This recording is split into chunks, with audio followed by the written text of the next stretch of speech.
بسم اللہ الرحمن الرحیم۔ بسم اللہ الرحمن الرحیم۔ السلام علیکم ورحمۃ اللہ وبرکاتہ۔ حدیث طلبہ تفسیر جلالین سبق نمبر 73 کے ساتھ آپ کے سامنے حاضر ہیں۔ آج کا سبق انشاءاللہ ولا یحل لکم ان تأخذوا سے لے کر آیت نمبر 230 لقوم یعلمون تک ہوگا۔ تو آئیے بلا تاخیر سبق کی ابتدا کرتے ہیں۔ ولا یحل لکم ان تأخذوا مما آتیتموہن شیئا الا ان یخافا الا یقیما حدود اللہ۔ ترجمہ دیکھیے، یہاں تک ہم نے پڑھ لیا تھا۔ اور اے شوہرو، اے خاوندو،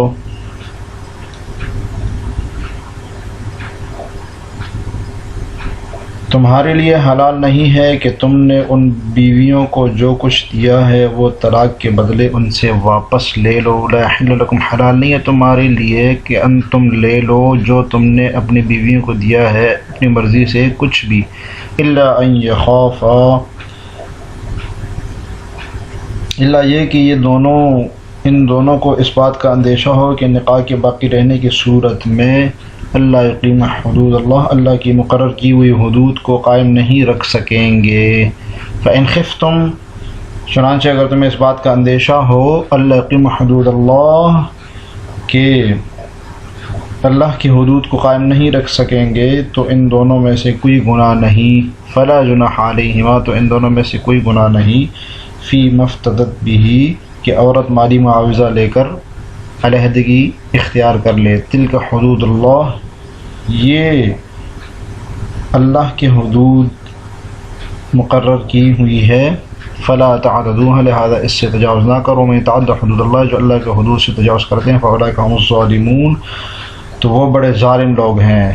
جی، طلاق کی بات چل رہی تھی۔ الطلاق مرتان، کہ طلاق دو طلاقیں دینا ہے۔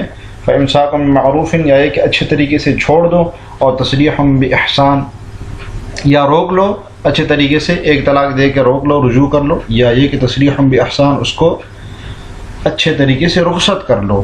ولا یحل لکم ان تأخذوا مما آتیتموہن سے حکم اس بات کا ہے کہ جو مہر تم نے اپنی بیویوں کو دیا ہے اس کو چھیننے کی کبھی سوچنا بھی نہیں، وہ ان کا حق ہے۔ زمانہ جاہلیت میں ایسا ہوتا تھا کہ عورت کو طلاق بھی دے دیتے تھے، اور اس کا مہر جو ہوتا تھا، جو ان کے ذمے ہوتا تھا شوہروں کے، وہ بھی لے لیتے تھے۔ تو یہاں پر حکم ہے کہ اے خاوندو، تم اس کو حلال نہیں سمجھنا جو تم نے مہر ان کو دیا ہے۔ اب یہاں اس سے آگے جانے سے پہلے ذرا ہم طلاق کی قسموں پر ذرا ایک نظر ڈال لیں، پھر اس کے بعد آگے چلتے ہیں۔ طلاق کا مطلب ہے نکاح کے عقد کو فسخ کرنا۔ نکاح عقد ہوتا ہے جو میاں بیوی کے درمیان ہوتا ہے، اور ضروری ہے بہت توالد و تناسل چلانے کے لیے، اور عورت کے لیے بھی ضروری ہے، مرد کے لیے بھی ضروری ہے، بڑے فوائد ہے اس میں۔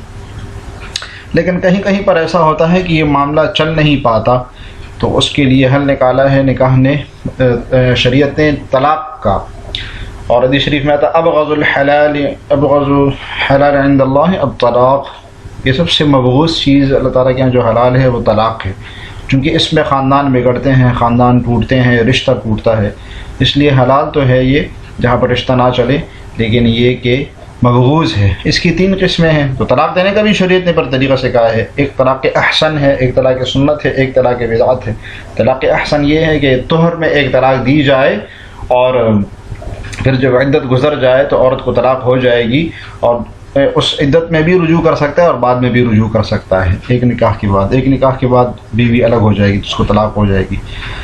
دوسرا ہے طلاق سنت، کہ 3 طلاقیں دی جائے۔ اس طرح کے طلاق سنت اس لیے ہے کہ عورت کو پوری طریقے سے جدا کیا جائے۔ وہ اس طرح کہ ایک طہر میں ایک طلاق دے دی، دوسرے طہر میں دوسری طلاق دے دی، اور تیسرے طہر میں پھر تیسری طلاق دے دی، اور پھر عورت بائنہ ہو جاتی ہے۔ تیسری قسم ہے طلاق بدعت۔ طلاق بدعت کا مطلب ہے کہ حیض میں طلاق دینا، کہ حیض میں ویسی ہی طلب ہوتی نہیں ہے اور مرد کی عورت کی طرف، تو حیض میں طلاق دینا یہ بدعت ہے۔ طلاق بدعی ہے، اس کو طلاق بدعی کہتے ہیں، ہدایہ میں آپ تفصیلی پڑھا ہوگا۔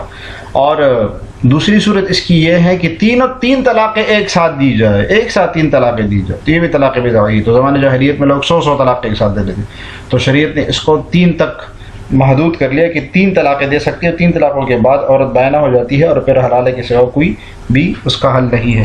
اب آگے عبارت پڑھتے ہیں، وَلَا يَحِلُّ لَكُمْ أَيُّهَا الْأَزْوَاجُ، اے شوہرو حلال نہیں تمہارے لیے، أَن تَأْخُذُوا مِمَّا آتَيْتُمُوهُنَّ، جو تم نے عورتوں کو دیا وہ لے لو، من المہور مہر، ماں کا بیان ٹھیک ہے، مما تأخذوهن شيئا اذا طلقتموهن، یہ اذا طلقتموهن موقع عدم اخذ، یہ کہاں نہیں لوگے، کب، اذا طلقتموهن، جب ان کو طلاق دے دو۔ ایسا نہیں ہے کہ طلاق دے دو بیوی کو گھر بھیج دیا اور مہر بھی روک دیا، ایسا نہیں کرنا، یہ ظلم نہیں کرنا۔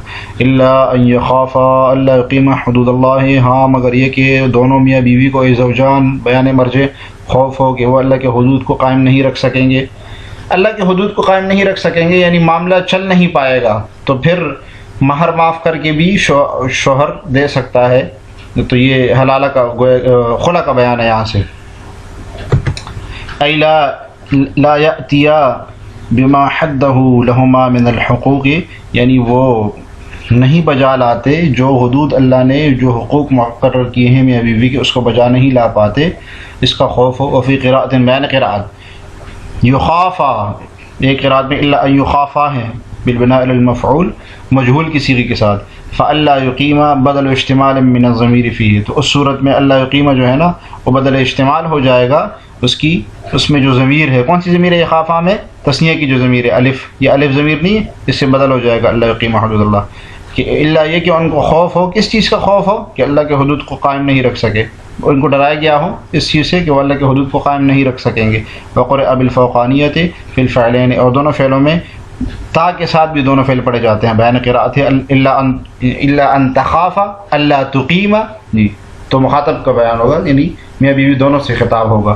فإن خفتم الا تقیموا حدود اللہ، جی خلا کا بیان، اگر تمہیں خوف ہو کہ تم اللہ کے حدود کو قائم نہیں رکھ سکو گے، فلا جناح علیہما فیما افترت بہ، تو پھر گناہ نہیں ہے کہ وہ عورت فدیے میں کچھ نہ کچھ دے دے، نفسها من المال، یعنی اپنی طرف سے کچھ مال دے دے، لیطلقها، صورت اس کی کیا ہوگی کہ وہ طلاق دے دے شوہر اس کو۔ ای لا حرج علی الزوج، اب تفصیل اس کی تتمیمی مسئلہ، تفصیل کیا ہے کہ حاصل معنی یعنی کہ لا حرج علی الزوج، کہ شوہر کے اوپر حرج نہیں ہے، فی اخذہ، اس کے لینے میں، ولا الزوجۃ فی بذلہ، اور نہ بیوی کو اس کے دینے میں، اس کو خرچ کرنے میں، کہ وہ مال دے دے اس کو اور اس سے طلاق لے لے، تو یہ اس کو کہتے ہیں شریعت میں خلا، کہ عورت کہ میاں بیوی کو دونوں کو خوف ہے کہ حدود کو قائم نہیں رکھ سکیں گے، شوہر طلاق نہیں دینا چاہتا، بیوی چاہتی ہے کہ مجھے طلاق دے دے، تو شریعت نے اس کو اختیار دیا ہے کہ وہ اپنا مہر معاف کروا کر طلاق لے لے، یا یہ کہ کوئی مال بھی دے سکتی ہے اور مال دے کر وہ طلاق لے لے اس سے۔ اس کے ذیل میں ایک واقعہ بھی صحابیہ کے ایک آتا ہے کہ ایک صحابیہ نے کی شادی ایک مرد سے ہوئی جو کہ بہت بدصورت، نبی صلی اللہ علیہ وسلم کے پاس آ کر اس نے شکایت کی، تو آپ صلی اللہ علیہ وسلم نے کہا اس نے جو تمہیں باغ مہر میں دیا کیا تم اس کو واپس کر سکتی ہو؟ کہا کہ ہاں کر سکتی ہوں۔ کہا وہ جو باغ واپس کر دو اور اس سے طلاق لے لو، تو یہ خلا ہے، اس کو خلا کہتے ہیں۔ خلا فسخ نکاح ہوتا ہے، نکاح کو فسخ کرنا ہوتا ہے احناف کے ہاں، یعنی یہ بھی باقاعدہ سے ایک عقد ہے اور اس سے نکاح فسخ ہو جاتا ہے، طلاق ہو جاتی ہے باقاعدہ اس سے، جبکہ اشرافی کے ہاں یہ الگ سے ایک خلا، الگ سے ایک عقد ہے، فسخ نکاح نہیں ہے بلکہ الگ سے عقد ہے یہ ایک۔ تلک الاحکام المذکورۃ، یہ جو محکورہ احکام طلاق حدود اللہ، اللہ تعالیٰ کے مقرر کردہ حدود ہے، فلا تعتدوا، اس کے تجاوز نہ کرنا۔ ومن یتعدی حدود اللہ، جو اللہ کے حدود سے تجاوز کر لے، یعنی کہ مہر والا مال کھائے، یا یہ کہ بیوی خلا کے پیسے دے لیکن پھر بھی وہ طلاق نہ دے، ظلم کرے، فاولئک هم الظالمون، تو وہ ظالموں میں سے ہوں گے۔ فإن طلقها فلا تحل له من بعد حتى تنكح زوجا غيره، پھر اگر شوہر تیسری طلاق دے دے، فلا تحل له، تو مطلقہ عورت اس کے لیے اس وقت تک حلال نہیں ہوگی، فلا تحل له من بعد حتى تنكح زوجا غيره، جب تک وہ کسی اور شوہر سے نکاح نہ کر لے۔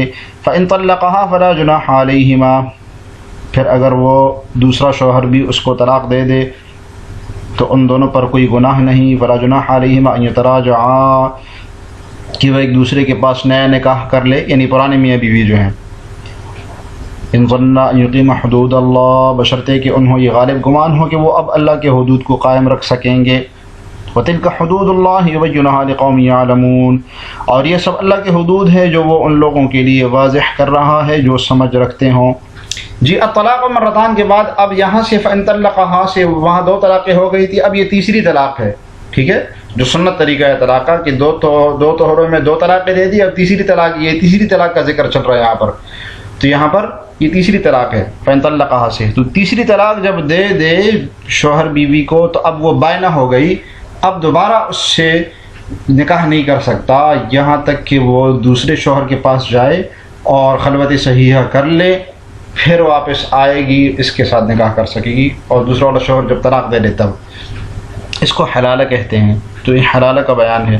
اس کے بارے میں ایک مشہور واقعہ بھی آتا ہے، یہ خاتون تھی نبی صلی اللہ علیہ وسلم کے پاس آئی جس کا نکاح اپنے چچا زاد بھائی رفاعہ نامی صحابی کے ساتھ ہوا تھا، تو اس نے ان سے طلاق لے لی تھی، 3 طلاقیں لے لی۔ 3 طلاقیں لینے کے بعد جب وہ دوسرے شوہر سے اس نے نکاح کیا جس کا نام عبد الرحمن تھا، تو نبی صلی اللہ علیہ وسلم کے پاس آ کے شکایت کی اور کہا کہ کہتبت الثوب ھذا، کپڑا دکھایا، تو نبی صلی اللہ علیہ وسلم نے کہا لا حتی، آپ نے کہا کیا تم پہلے شوہر کے پاس واپس جانا چاہتی؟ اس سے کہا ہاں، کہا فرمایا لا حتی تذوقی من عصیلتہ ویذوق من عصیلتک، نہیں جب تک وہ تیرا ذائقہ نہ چکھ لے اور تو اس کا ذائقہ نہ چکھ لے، یعنی بھرپور طریقے سے خلوت صحیحہ جب تک نہ ہو تب تک تو پہلے والے شوہر کے پاس نہیں جا سکتی، اور بشرطے کہ یہ دوسرا والا شوہر طلاق بھی دے لے۔ تو اس کو حلالہ کہتے ہیں شریعت میں، حلالہ ہے یہ۔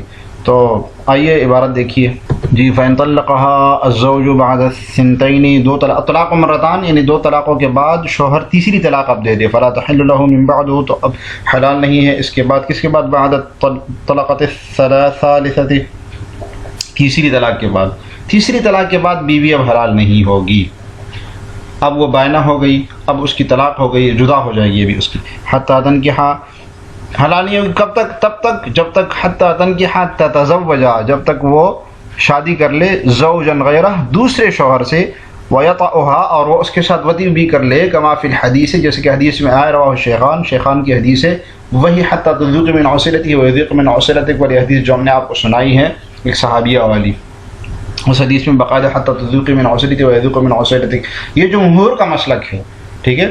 کچھ حضرات سید ابن مسیب رحمہ اللہ وغیرہم کا مذہب یہ ہے کہ صرف عقد نکاح کافی ہے حلالی کے لیے، اور وطی کرنا ضروری نہیں خلوت صحیحہ۔ فَإِن طَلَّقَهَا الزَّوْجُ الثَّانِي، پھر اگر وہ دوسرا شوہر جس کے ساتھ اس کا نکاح ہوا تھا وہ اس کو طلاق دے دے، فَلَا جُنَاحَ عَلَيْهِمَا، تو اب دونوں کے اوپر کوئی حرج نہیں ہے۔ کن دونوں کے اوپر؟ بیان مرجع ای الزوجۃ والزوج الاول، یعنی یہ بیوی اور وہ جو پہلا شوہر تھا اس کے اوپر، ٹھیک ہے، تو ہما ضمیر کا مرجع ان یتراجعا، کہ لوٹ جائے، الی النکاح بعد انقضاء العدت، عدت پورے ہونے کے بعد نکاح کی طرف لوٹ جائے۔ جی، دوسرا شوہر اگر طلاق دے دے تو عورت عدت گزارنے کے بعد پہلے والے شوہر کے پاس واپس جا کے نکاح کر سکتی ہے، لیکن کس صورت میں؟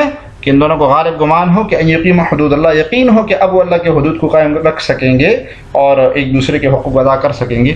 وتلک المذکورات، اور یہ مذکورہ چیزیں حدود اللہ، اللہ کی مقرر کردہ حدود ہے، یبینھا لقوم یعلمون، جو بیان کرتے ہیں اللہ تعالیٰ اس قوم کے لیے جو کہ جانتے ہیں، یتدبرون، ان کی صرف جانتے نہیں بلکہ غور و تدبر بھی کرتے ہیں۔ یہ اس طرح آج کا سبق بس اتنا ہی۔ آج کے سبق سے متعلق سوال یہ ہے کہ طلاق کی کتنی قسمیں ہیں، آپ نے طلاق کی قسمیں لکھنی ہے۔ اب طلاق مرتان میں عموماً یہی سوال پوچھا جاتا ہے کہ طلاق کی کتنی قسمیں ہیں، تو آپ نے کمنٹس میں اس کا جواب ذکر کرنا ہے۔ اللہ تعالی ہمیں جلالین پڑھنے اور سمجھنے کی توفیق عطا فرمائے۔ السلام علیکم ورحمۃ اللہ وبرکاتہ۔